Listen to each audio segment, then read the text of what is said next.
Ação por cada um de nós. Meus irmãos, nós vamos à palavra de Deus agora.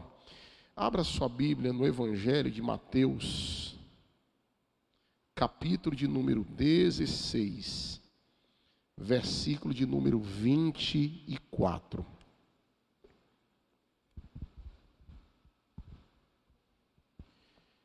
Evangelho de Mateus, capítulo de número 16, verso de número 24. Eu quero falar nessa noite, baseado no tema, um preço a ser pago. Versículo 24, eu vou ler rapidamente, os irmãos acompanhem, leiam na RC, ele vai dizer assim: Então disse Jesus aos seus discípulos: Se alguém quiser vir após mim, renuncie-se, ou negue-se a si mesmo, tome a sua cruz e siga-me. Porque aquele que quiser salvar a sua vida, perdê-la-á. E quem perder a sua vida por amor de mim, achá-la-á. Pois que aproveita ao homem ganhar o mundo inteiro, se perder a sua alma? Ou que dará o homem recompensa da sua alma? Porque o Filho do Homem virá na glória de seu Pai com seus anjos, e então dará a cada um segundo as suas obras.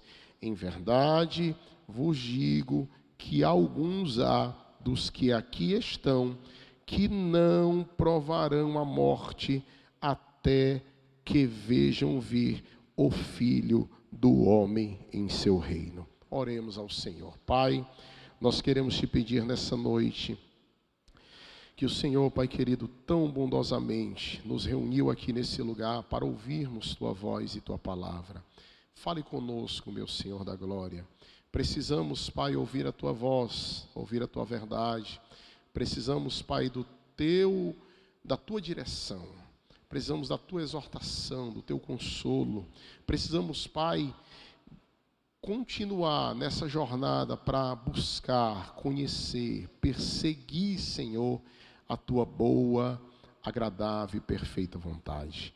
Nessa noite, Pai, prepare o nosso coração.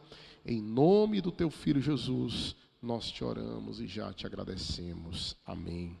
Graças a Deus. Meus irmãos, nós temos lido um texto da parte de Deus que é uma mensagem muito confrontadora a todos nós. Nós ainda continuamos naquela série, A Missão de Amar. E hoje, Deus abriu o coração e a nossa mente para falar um pouco sobre esse preço a ser pago. A vida do discípulo, a vida daqueles que estão nessa jornada com Cristo. E nós somos exortados pelo Senhor que nós devemos levar a nossa cruz e segui-lo. E essas mensagens, ou essa mensagem, ela nunca foi tão confrontadora como nos tempos atuais, como nos dias em que nós estamos vivendo. Ele começa o texto dizendo assim: Então disse Jesus aos seus discípulos: Se alguém quiser vir após mim, renuncie-se a si mesmo, tome a sua cruz e siga-me. O que é que Jesus quis dizer, ou ele está nos falando, quando ele fala tomar a sua cruz e seguir? Como cristãos que somos, aceitamos a Jesus Cristo como Salvador e Senhor da nossa alma. Decidimos, meus irmãos, entrar nessa jornada de fé, nessa aventura de fé com o Senhor. O que isso significa no modo prático para as nossas vidas? Tomar a sua cruz e segui-lo. Falando aqui numa linguagem bem simples para todos nós, tomar a cruz e seguir a Jesus, meus irmãos, é estar disposto a qualquer coisa para seguir a Jesus. Qual é o significado da cruz para Cristo? O significado da cruz para Cristo, meus irmãos, ele tomou a sua cruz, ele seguiu a direção que o Pai havia estabelecido, ele até orou e disse: Senhor, se possível for, passa de mim este cálice. Porque ele sentiu o peso do que era seguir e completar a vontade do Pai. Ao contrário do que muitos dizem, eu já vi pregador, pastor dizer assim: irmão, é muito fácil ser crente, é muito fácil seguir a Jesus. Mas eu sempre discordei dessa declaração. Porque quando nós vemos Jesus nos exortando, apelando a todos nós vemos sempre Jesus dizendo o seguinte: quem quiser vir após mim, quem quiser ser meu discípulo, se alguém quiser vir após mim, renuncie-se ou negue-se a si mesmo, tome sobre si a sua cruz e siga-me. Jesus está falando aqui, irmão, de negar a nós mesmos. Eu não sei se algum dos irmãos aqui já leram as teses do Dr. Augusto Cury, ou algum livro dele, mas sempre ele repete isso nos livros dele. Ele fala muito sobre a ideia de que nós precisamos ser líder de nós mesmos. O maior inimigo de nós somos nós mesmos. Aí ele vai entrar na tese, né, dele, da questão da gestão das emoções. É um grande psiquiatra, é um homem de Deus também, converteu-se examinando o Evangelho. Mas todos nós, meus irmãos, temos um inimigo dentro de nós. Além do diabo, além do mundo, existe um inimigo que reside dentro de cada um de nós. E qual é, pastor, esse inimigo? O senhor está me chamando de endiabrado? Não. Eu estou dizendo que o inimigo que está dentro de nós somos nós mesmos. Eu gosto de explicar para depois ninguém sair daqui dizendo: rapaz, o pastor disse lá, pregando a doutrina, que nós temos o inimigo está dentro de nós. Não. O inimigo somos nós mesmos. Nossas emoções, nossas intenções, nossas vontades. Quantas vezes, irmão, a gente luta contra tudo isso, e é uma luta que ela não se finda da noite para o dia. É uma luta, meus queridos irmãos e irmãs, que ela ocorre de forma persistente. E se nós não estivermos na presença de Deus, nós falharemos nessa luta. Então Jesus ele está afirmando isso. Dentro do texto, eu preciso negar a mim mesmo. Eu preciso lutar contra essas vontades, contra essas intenções, contra a minha personalidade, que muitas das vezes quer caminhar de forma oposta à vontade que Deus estabeleceu para a minha vida. E quando Jesus ele fala sobre isso, ele também vai fazer uma outra declaração. Ele vai dizer: tome a sua cruz. Ele não disse: tome a minha cruz. Ele disse: tome a sua cruz. Cada um precisa tomar a sua cruz. No sentido que Jesus está falando, a cruz simboliza o quê? A cruz, meus irmãos, era uma forma em que as pessoas eram exterminadas, mortas naquela época, uma das mais cruéis em toda a história da humanidade. A cruz significa dificuldade, humilhação, luta, e tudo aquilo que você quiser interpretar na sua relação pessoal com si mesmo e com as dificuldades. Então Jesus está dizendo que cada um de nós temos uma cruz. Repita comigo assim: eu tenho a minha cruz. Então tome a sua cruz. Quem vai tomar a cruz não é o irmão para você, é você que precisa tomar a sua cruz. Você sabe das suas dificuldades de gerenciar as emoções, das suas dificuldades de relacionamento, você sabe das suas dificuldades que você tem para com o mundo, a sua relação para com o mundo. Você sabe quais são as suas dificuldades. Em outras palavras, você sabe qual é a sua cruz. Então Jesus está dizendo o seguinte: olha, quem quiser vir após mim, ele deu o livre-arbítrio. Pastor nenhum vai obrigar você a querer seguir a Jesus, irmão. Pregador nenhum vai obrigar a gente a seguir a Jesus. Ninguém vai te obrigar a ser um seguidor de Jesus. Mas Jesus está dizendo, se quiser vir após mim, precisa de duas coisas. Primeiro, negar a si mesmo. E segundo, tomar a sua cruz. E siga-me. Porque aquele que quiser salvar a sua vida, perdê-la-á. E quem perder a sua vida por amor de mim, achá-la-á. Então, baseado nessa pequena introdução, eu quero dizer, meus irmãos, que essa vida de discípulo ou do discípulo, ou essa vida com Deus, ela tem um preço a ser pago. O negócio não é tão fácil como as pessoas afirmam. O negócio, meus irmãos, não é tão fácil como a gente vê muitos pregando por aí, não.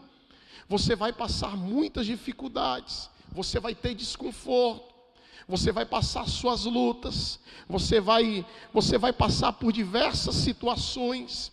Quem decidiu ingressar no ministério, quando eu falo, é o altar, é o púlpito. Você tem que estar ciente, meu amigo, que não é fácil. Você vai ter que amadurecer, você vai ter que crescer, você vai ter que deixar de ser menino, você vai ter que caminhar com Cristo, você vai precisar orar, você vai precisar jejuar, você vai precisar estar na presença de Deus. Mas tem uma coisa, você vai passar por todas essas dificuldades, mas há um Deus que vai guardar a sua vida e vai estar com você para a glória do nome dEle.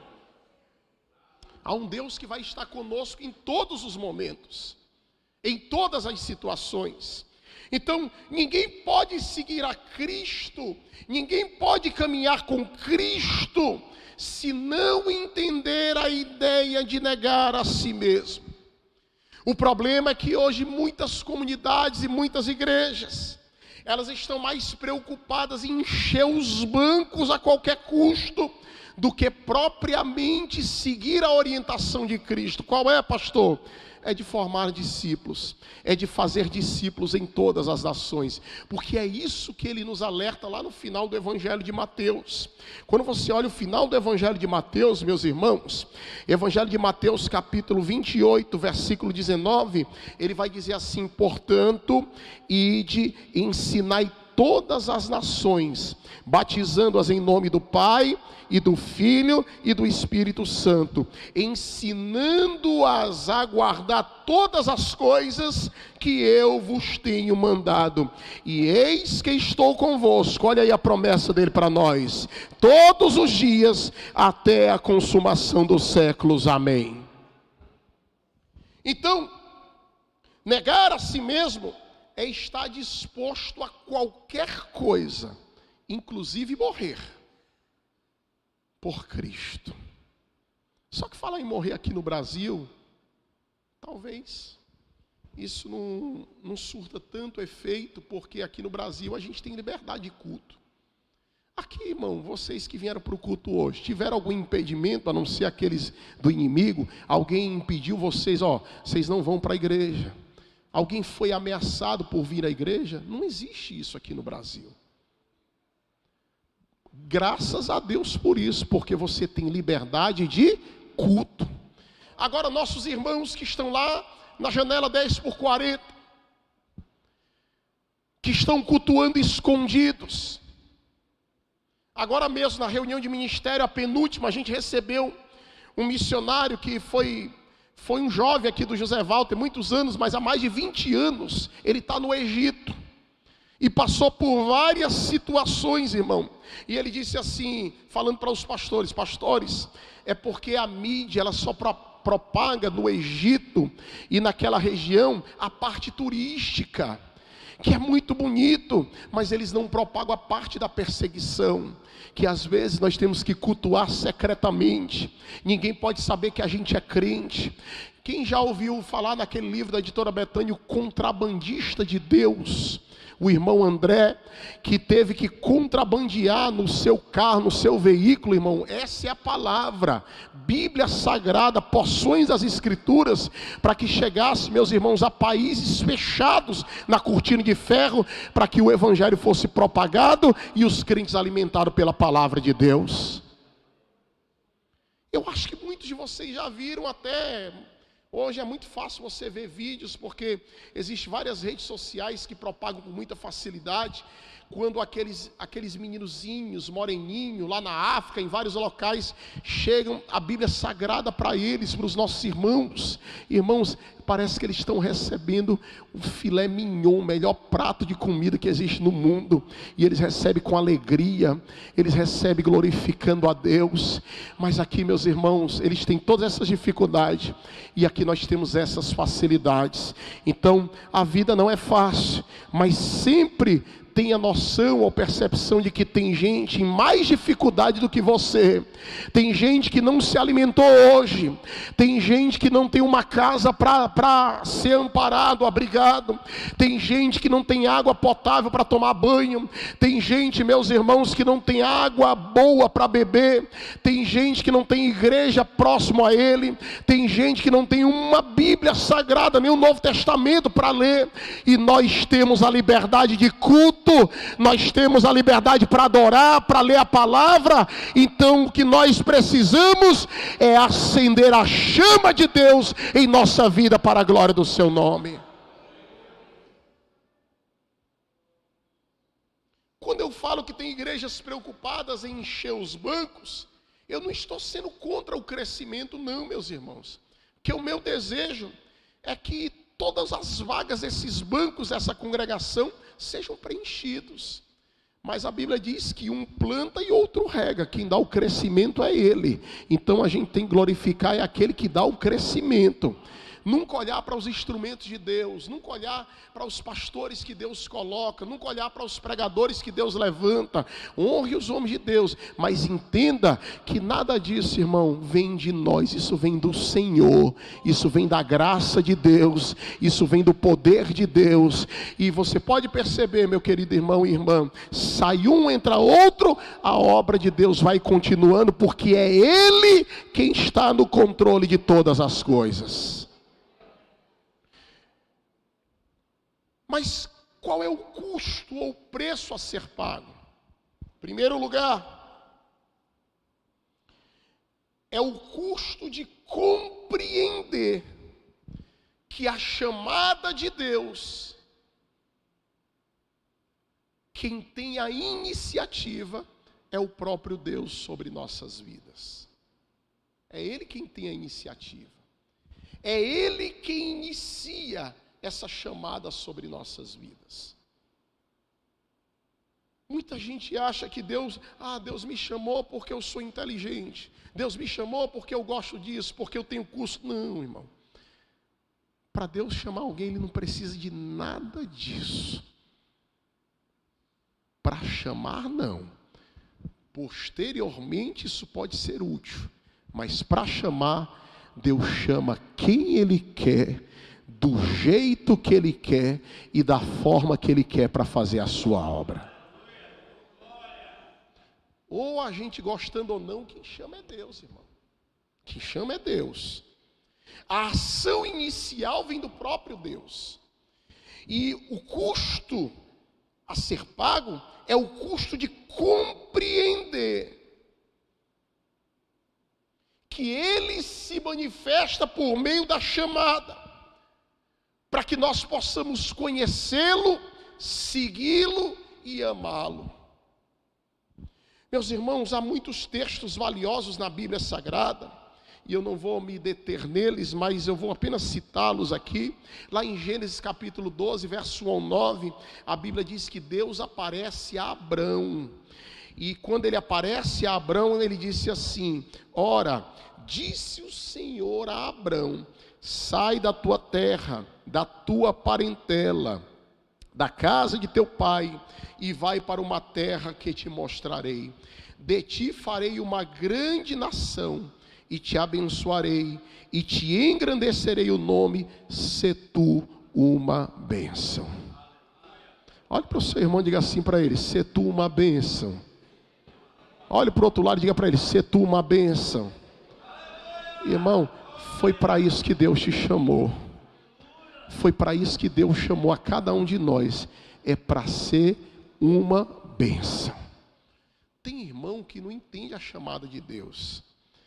Ele embaraça o negócio, irmão. Tem irmão, um dia desse, ali do Conjunto Palmeira, tinha um irmão que Deus chamou ele, irmãos, e Deus mandou ele se consagrar e tal. Daqui a pouco o irmão estava se exaltando. Quando os irmãos iam dar a paz do Senhor para ele pulava para trás e não pegava na mão dos irmãos.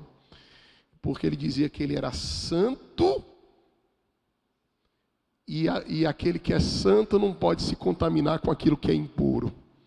Irmão, tem alguém puro 100% nessa terra? Sim ou não? Sim ou não? Só existe um que é puro, irmão. Só existe um que não há sombra de variação nele. Só existe um que é imutável. Eu, o Senhor, não mudo. Está lá em Malaquias. Só existe um, irmão, que é puro. O mundo passou por grandes transformações ao longo destes séculos. Mas eu venho dizer para os irmãos que ele permanece inalterável. Ele permanece o mesmo. E o nome dele é Jesus Cristo. E nós estamos adorando e glorificando a esse Jesus essa noite. Moisés também foi chamado para retornar ao Egito e libertar a Israel. Lá em Marcos 1:17 vai dizer assim: "Vinde após mim, eu vos farei pescadores de homens". O texto que nós lemos na semana passada, falando sobre o fator Levi, que vai dizer assim, Marcos 2,14: "Quando ia passando, viu a Levi, filho de Alfeu, sentado na coletoria, e disse-lhe: segue-me. Ele se levantou e o seguiu imediatamente". Lá em 1 João 4:10, a Bíblia diz assim: "Nisto consiste o amor, não em que nós tenhamos amado a Deus, mas em que Ele nos amou primeiro, e enviou o seu Filho como propiciação pelos nossos pecados". 1 João 4:10. Irmão, até o amor que a gente diz assim, eu amo a Deus, não foi você que amou a Deus primeiro. O preço a ser pago é de compreender que a iniciativa é dele. A iniciativa é dele através da sua palavra. Ele cria toda uma situação para trazer você de volta ao trecho de Deus, de volta à caminhada com Deus, de volta a andar com o Senhor. É Ele quem cria todo o meio. Às vezes a gente diz assim, porque eu orei, porque eu fiz, porque eu jejuei. Não, irmão, você orou, você fez, você jejuou, como consequência dele já está dentro de você, morando aí dentro. Mas, irmão, você não muda ele. A vontade dele é soberana. Ele faz o que ele quer, do jeito que ele quer, da forma que ele quer. E o texto de João, de 1 João, quem diria, irmão? João, o iracundo, Boanerges, aleluia, ele vai dizer: nisto consiste o amor, nós não amamos primeiro, aleluia. Ele nos amou, enviando o seu Filho para a propiciação pelos nossos pecados. Você quer maior prova de amor do que essa? De que ele iniciou um plano, de que ele iniciou um processo, de que ele lá nos altos céus não necessitava disso. Ele poderia ter destruído toda a sua obra da criação, toda a humanidade, a sua descendência, porque pecaram e foram destituídos da glória de Deus. Mas ele decide desde o início, meus irmãos, eu vou amá-los, eu vou criar um meio de trazer eles para perto, eu vou criar uma ponte entre eu e eles, eu vou fazer propiciação pelos pecados deles, eu vou enviar o melhor que eu tenho, que é o meu filho. Ele vai morrer pelos pecados deles, ele vai fazer um sacrifício por eles, e através disso eu vou provar o meu amor para com a vida de cada um deles. É por isso que o escritor aos Romanos capítulo 5 verso 8 vai dizer: mas Deus prova, escute isso, irmão, Deus prova o seu amor para conosco em que Cristo morreu por nós. sendo nós ainda pecadores. Às vezes alguém diz assim: pastor, eu acho que ninguém me ama, ninguém me quer, ninguém gosta de mim, ninguém gosta do meu jeito, eu sou uma pessoa muito difícil, eu sou assim, eu sou assado. Mas eu venho nessa noite dizer a esta igreja, irmão, e eu venho na unção de Deus para entregar esta palavra. Eu venho te dizer que o maior ser deste universo, que o maior ser que existe, nele não existe início nem fim. Ele é o alfa, ele é o ômega, ele é o início, ele é o fim, ele é a essência do amor, porque a Bíblia diz que Deus é amor. O maior ser do universo e desta terra, ele te ama profundamente e quer continuar te amando para a glória e para o louvor do nome dele. Pastor, que custo é esse a ser pago do discípulo? É o custo de compreender que a iniciativa é dele. Segundo lugar, que custo a ser pago é esse? É o custo de desenvolver a nossa vida através de uma vida de santidade. Você sabe o que significa a palavra santo nas Escrituras? Alguém que não tem essa compreensão vai dizer assim: pastor, alguém que de repente é neófito ou ainda não se converteu, sempre vai associar a palavra santo com aquelas imagens lá no catolicismo romano. Não. Santo significa separado. Quando você ouvir alguém dizer assim: rapaz, fulano é um santo homem de Deus, fulana é uma santa mulher de Deus, você precisa entender dessa forma: fulano é um separado homem de Deus, fulana é uma separada mulher de Deus. Santo significa separado. Abra sua Bíblia em Gênesis 17, versículo de número 1. Olha o que diz as Escrituras.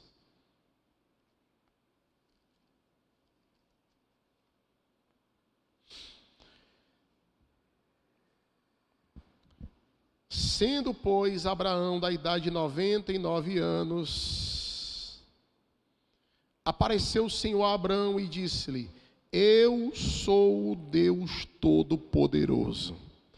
Anda em minha presença e ser perfeito. Essa perfeição aqui que Deus está falando com Abraão, lembrando que Deus já havia chamado ele no capítulo 12, agora no 17 ele diz: olha, anda em minha presença e ser perfeito. Essa perfeição aqui, ela é ausência de falhas, irmãos? Sim ou não? Não, meus irmãos.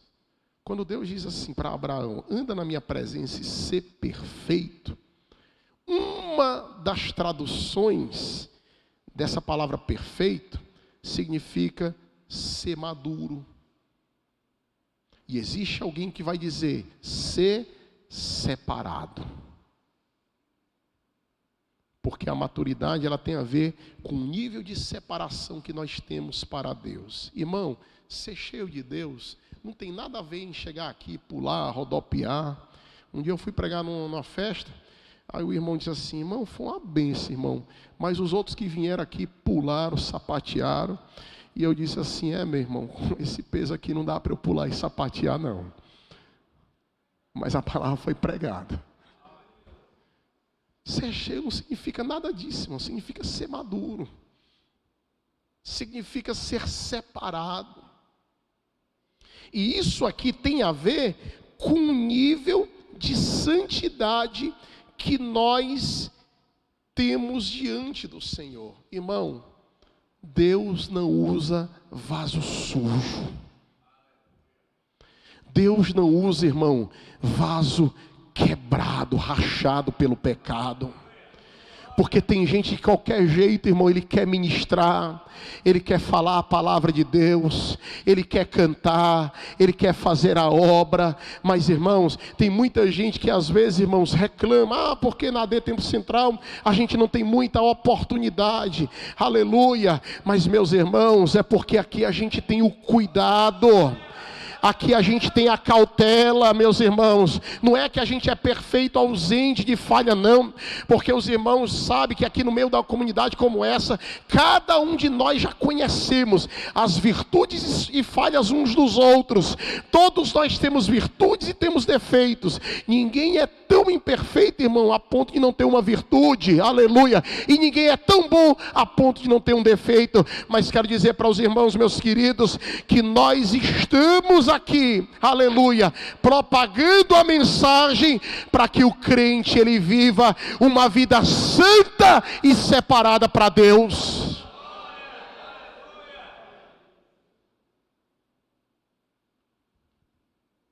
Foi-se o tempo, e não faz muito tempo, irmão, que quando o novo convertido chegava na casa de Deus, os irmãos aqui vão lembrar, os irmãos mais antigos, chegava na casa de Deus, a gente começava, os mais velhos, e orientando: meu filho, é assim, olha, você tem que consagrar mais sua vida, pedir a Deus sabedoria, aquelas amizades que levam você para o caminho largo, para o caminho do pecado, você vai ter que começar a orar a Jesus, e você vai ter que decidir o que é que você quer.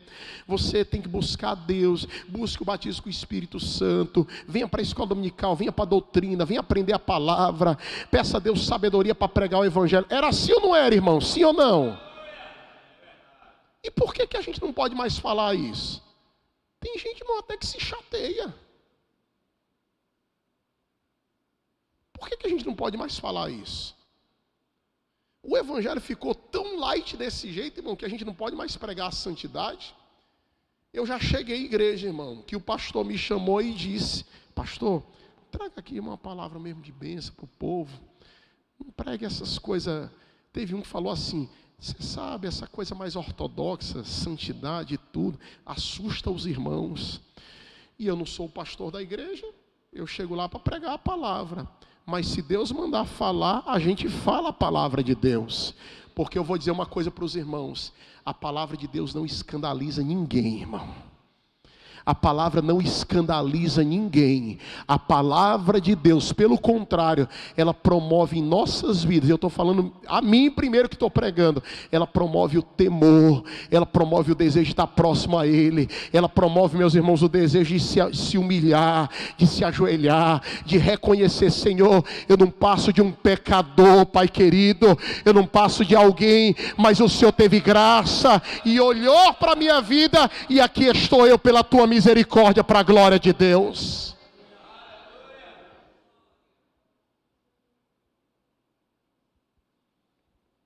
Lá em Lucas capítulo 5, versículo 1 ao 8, Jesus estava ministrando os valores do reino a uma multidão, sobre o barco de Pedro, que lavava redes após uma noite improdutiva. E é interessante, meus irmãos, que ele ordenou-lhes que lançasse as redes ao mar. Baseado na experiência que ele teve, ele olha para Jesus, havia trabalhado a noite toda sem pegar nada, mas ainda assim, meus irmãos, ele lança a rede. O texto vai dizer que vieram tantos peixes, irmãos, a ponto das redes quase se romperem. Sabe o que foi que aconteceu? Versículo 8. Vendo isto, Simão Pedro prostou-se aos pés de Jesus, dizendo: Senhor, retira-te de mim, porque sou pecador. Mais do que isso, ele reconheceu a grandeza e a santidade de Cristo. Ali o que aconteceu foi um milagre, podemos dizer assim, porque eles, como pescador profissional, trabalharam a noite toda e não apanharam nada. Quando Jesus dá a ordem, que foi que aconteceu, irmão? Veio tanto peixe a ponto das redes quase se romperem. Quando Pedro viu aquilo, a primeira coisa que Pedro fez foi o quê? Prostrar-se aos pés de Jesus. E quando ele se prostra, ele diz assim: Senhor, pelo amor de Deus, se afasta de mim, eu sou pecador. Ele reconhece a grandeza e a santidade de Cristo. Se fosse hoje em dia, irmão, nas igrejas neopentecostal e até mesmo no meio de algumas Assembleias de Deus, irmão, seria totalmente diferente. A gente vê o milagre, aí vai adorar o profeta, vai adorar o pastor, vai adorar o pregador. Irmão, pastor, os milagres que Deus faz não é troféu de pastor e de pregador não, irmão. O que Deus faz, irmão, não é troféu de cantor não. Aleluia. Não é para ter negócio de fã-clube não. Na verdade, irmãos, o que Deus faz é para levar o povo até Ele, é para se prostrar a Ele, é para glorificar o nome dEle. Meus irmãos, se Deus faz um milagre através da sua vida, ou da minha, ou de qualquer irmão aqui, ou de qualquer homem de Deus, você pode até dizer: Senhor, obrigado, Senhor. É a Ele que você agradece por ter usado a irmã fulana, o irmão fulano. Eu sou grato, Senhor, mas o alvo é Cristo, o alvo é adorar a Cristo, o alvo é glorificar a Cristo, o alvo é exaltar a Cristo.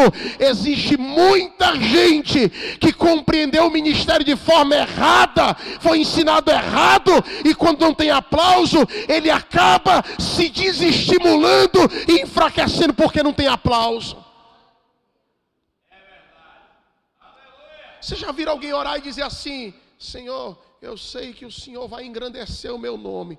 Deus pode até engrandecer o seu nome, mas nunca se esqueça que se Ele retirar o Espírito dele de dentro de você, você não é nada, eu não sou nada, nós não somos nada. Nós só estamos aqui porque a graça dele é tudo, irmão. Nós só estamos aqui porque a presença dele é tudo em nossas vidas. Quem pode levantar as suas mãos nesta noite e glorificar o Cristo eterno aqui neste lugar?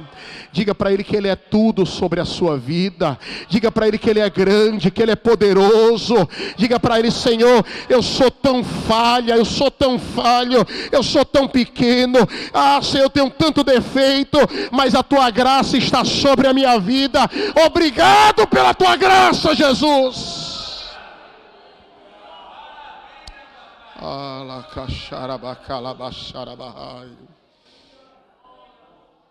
Aleluia. Olha o que Pedro vai dizer, irmão. 1 Pedro 2:9. Vós, porém, sois raça eleita, sacerdócio real, nação santa, povo de propriedade exclusiva de Deus. Irmão, quem é teu dono é Deus. Bata assim no seu peito e diga: Deus é o meu dono. Diga mais forte: Deus é o meu dono. Aleluia. Você é propriedade exclusiva de Deus. Aleluia. Aleluia, aleluia, aleluia. Irmão, se você for querer falar com qualquer autoridade dessa cidade, agora não, porque é época das eleições. Se você quiser falar com algum político ou candidato, é muito fácil agora. Mas deixa passar as eleições para ver se é fácil. Não é não, irmão. É uma burocracia. Ele está para Brasília, está não sei aonde. Aleluia. Isso não é crítica a nenhum, meus irmãos, dos nossos irmãos, deputados. Não é nada disso. Estou falando no contexto geral. É tão difícil. Mas a Bíblia diz que você é propriedade exclusiva de Deus. Na hora que você quiser falar com Ele, você só precisa levantar a sua voz, colocar o seu coração e dizer: Pai eterno, presidente dos céus, eu estou aqui para falar contigo. Ele vai ouvir a sua oração. Ele vai, minha querida, meu querido, consolar as tuas dores, enxugar as tuas lágrimas. Ele vai fazer isso de forma perfeita. E você vai dizer assim: pastor, glórias ao nome de Jesus, porque quando eu oro a Ele, Ele me ouve para o louvor da sua glória.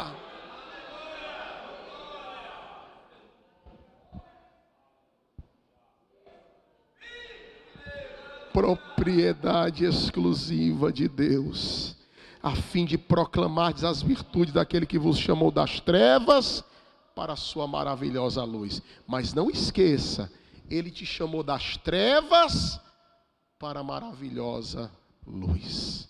Isso aqui é o que, pastor? É uma vida de santidade. Quando você é chamado por Deus, você é chamado para uma vida de luz. E nós não podemos, irmão, jamais se conformar com uma vida de inclinação para o pecado. Tudo em nós tem que ser diferente. A forma como nos vestimos, a forma como nos comunicamos, as nossas amizades principais. Que, irmão, tem gente que aceita Jesus, passa 5 anos, 10 anos, ele continua andando com as mesmas. Teve um que chegou para mim um dia, não foi aqui não. Pastor, o senhor sabe, né? Eu estou ali me fazendo de tolo para ganhar os tolos. E eu disse, cuidado. Porque em vez de você ganhar eles podem ganhar você. Quase todo dia eles sentavam numa rodinha, aí lá ficavam uns bebendo, outros fumando. E ele diz, não, mas eu sou crente, eu sou crente. Quando foi pouco tempo depois, ele já estava em volta. Você tem que largar essas amizades. Eu acho engraçado, irmão, que às vezes tem crente que dentro da igreja ele reclama dos irmãos, mas lá fora ele está envolvido com umas amizades que não são crentes. Eu disse aos irmãos e volto a repetir, irmãos, aqui ninguém é perfeito. Todos nós sabemos as virtudes e defeitos de cada um. Mas é muito melhor estar em comunhão aqui do que estar lá fora sentando na roda dos escarnecedores. Você pode até sentar, mas quando Deus te der uma palavra de autoridade, quando Deus te der a mensagem do Evangelho, quando você precisar pregar de forma relacional, mas você tem que ser um crente que tem identidade, uma identidade de santidade, uma identidade que as pessoas vão olhar para você e dizer, rapaz, aquele jovem ali é diferente, viu? Ele é crente, ele é santo. Rapaz, eu chamei ele para ir para a festa não sei da onde, para ir para o baile não sei da onde. Rapaz, ele não vai não, porque ele disse que tem culto na igreja. Rapaz, eu disse para ele que lá tá as linguagens do jovem, lá tá cheio de mina, não sei o que, e aquela coisa. Não, ele disse, não, eu prefiro estar lá na igreja com os jovens, com os meus irmãos adorando e glorificando a Deus. Irmão, isso daí é santidade. Isso daí é ter uma vida santa de Deus sobre a sua vida. Isso daí, meu querido irmão, é você decidindo, Senhor, eu quero ser um vaso limpo, santo, para que o Senhor me use nesta terra para a glória e para o louvor do seu santo nome.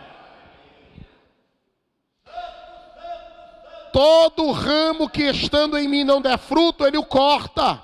E todo que dá fruto, limpa, para que produza mais fruto ainda. Vós já estáis limpos pela palavra que vos tenho falado. João 15, 2 e 3. Pastor, como é que eu vou caminhar para uma vida de santidade? Pela palavra. A palavra, irmãos, ela tem a orientação que nós precisamos. E aí eu volto à introdução do sermão, já terminando agora. Se alguém quiser vir após mim, negue-se ou renuncie-se a si mesmo. Tome a sua cruz e siga-me. Será que estamos dispostos a isso, irmão? Faça uma autoanálise agora e não precisa você externar nada não. É você, a Bíblia diz assim, examine-se, pois o homem a si mesmo. Faça uma autoanálise, eu estou fazendo agora. Eu fiz quando estava preparando o sermão e estou fazendo agora de novo. O que é que tem em mim que eu preciso renunciar? Um dia desse eu preguei esse sermão numa igreja, aí eu vi 2 esposas cutucando o marido assim, como diz assim, ó, em mim eu não sei não, mas em tu eu já sei. Mas não é o teu marido não, é você. Não é a tua mulher não, é você. O que há dentro de você, o que há dentro de mim que nós precisamos renunciar, negar a nós mesmos. E em último lugar, o preço a ser pago, ele passa pelo preço da obediência. Segundo aos Coríntios 5, 14 e 15, ele vai dizer assim: o amor de Cristo nos constrange, julgando nós isto, um morreu por todos, logo todos morreram. E ele morreu por todos para que os que vivem não vivam mais para si mesmo, mas para aquele que por eles morreu e ressuscitou. Gente, olhe para cá, isso é sério. Ele morreu por todos, para que os que vivem não vivam mais para si mesmo. Você não é mais para viver para você mesmo. Você não é mais para viver para você mesmo. Você agora foi chamado para viver por aquele que morreu e ressuscitou pela sua vida. Quando você entender isso, você vai deixar de se frustrar, de se entristecer por tanta coisa, e vai entender que tudo na sua vida é processo de Deus para que você chegue à maturidade. Negar a si mesmo e tomar a sua cruz, irmão, são expressões que apontam para uma vida que paga o preço pela obediência. Não tem como você chegar na vontade de Deus, de dizer que está no patamar de seguindo ou cumprindo a vontade de Deus, se você ainda não entendeu o padrão da obediência. E a obediência, ela é testada. Lembra que eu falei que nenhum de nós está sem cobertura? Eu estou aqui porque existe uma cobertura que vem do presidente, o presidente tem uma cobertura da convenção, a convenção tem uma cobertura da convenção regional, a convenção regional tem uma cobertura da convenção nacional. Ninguém está sem cobertura. Isso eu falo no contexto eclesiástico, espiritual, ministerial. A obediência é testada. Como é que nós dizemos que somos obedientes, irmão? Se nós somos críticos ferrenhos ao extremo. Não obedecemos de forma plena. E quando eu falo isso, eu não falo só nesse contexto eclesiástico, não. Eu estou falando, irmãos, até no contexto conjugal, no contexto empregatício. Às vezes a gente não se submete, irmão, e depois a gente não vê a bênção de Deus, e a gente às vezes fica se perguntando: Deus, por que não veio? Por que não acontece? Irmãos, tudo que nós precisamos sobre a obediência já está aqui. A gente não segue e a gente acaba amargando os frutos de não seguir a obediência. A Bíblia diz lá em Mateus 7,14 que estreita é a porta e apertado é o caminho que conduz para a vida, e são poucos os que acertam com ela. É por isso que eu desfaço novamente: ser crente não é fácil, porque ser crente é aniquilar o meu eu, é aniquilar a minha vontade, é aniquilar as minhas intenções. É como um dia eu ouvi o Augusto Cury, ele dizendo o seguinte: que ser grande é se tornar pequeno, para que os pequenos eles se tornem grandes. É você renunciar ao seu eu, irmão. Você tem condições, você pode até fazer, você pode até exercer, porque você está numa determinada postura, numa determinada posição, mas você se torna pequeno para que os outros sejam engrandecidos, porque você entende que precisa aniquilar a sua vontade e entender o propósito de Deus sobre a sua vida. É estreito, meu irmão, o caminho. É estreito. E vou terminar com João 14, 21, que diz assim: aquele que tem os meus mandamentos e os guarda, esse é o que me ama. Eu vou repetir para você dar glória a Deus essa noite. Aquele que tem os meus mandamentos e os guarda, esse é o que me ama. Quem pode dar glórias ao nome do Senhor nessa noite? Você recebe essa palavra sobre a sua vida nessa noite? Há um preço a ser pago, irmão. E esse preço não é o preço que eu olho para os irmãos e vou dizer: não, é o preço do irmão é esse. Não é o preço que eu olho para o jovem e vou dizer: não, o preço do jovem, não. O preço a ser pago é o preço que eu olho para dentro de mim e digo assim: esse é o meu preço que eu preciso pagar. O preço de compreender que a iniciativa vem dele, de chamar a cada um de nós. O preço de desenvolver a vida através da santidade. E o preço a ser pago é o preço que entende e compreende a obediência. Se você for obediente, Deus vai te abençoar para a glória do nome do Senhor.